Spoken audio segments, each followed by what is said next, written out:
In today's video, I'm going to teach you how to add interface in Gumloop 2026, step by step. By the end, you'll know exactly how to create a clean, user-friendly interface inside a flow so teammates or end users can interact with your automation confidently. First, open Gumloop and sign in so you land on your personal home. This is your starting dashboard. Take a moment to make sure you're in the correct workspace, especially if you have access to multiple projects.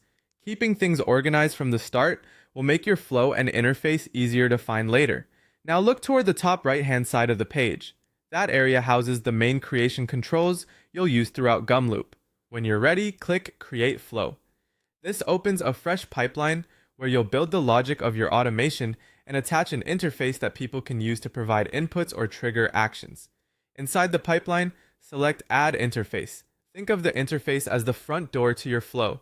It's where users see fields, buttons, and prompts that feed data into your steps. Adding the interface here connects your user inputs directly to the underlying flow you'll configure. Next, click Edit Interface. This opens the interface editor with a live preview and configuration panel. The preview helps you see changes in real time, so keep an eye on spacing, clarity, and the overall layout as you work. A tidy interface builds trust and reduces mistakes. Give your interface a clear, descriptive name. Use a naming pattern that reflects your flow's goal, like lead intake, web form, or content brief generator. Consistent names make it easy to search, share, and maintain. If your team collaborates often, adding context to the name, such as a department or version, can save time later. Now, add input fields. These are the building blocks your users will interact with. Choose fields that match the data you actually need and avoid clutter. Keeping inputs essential and well-ordered helps users complete the form quickly and accurately.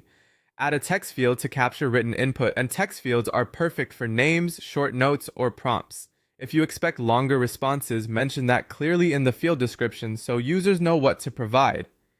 Use placeholders to hint at the ideal format without overwhelming the interface with instructions.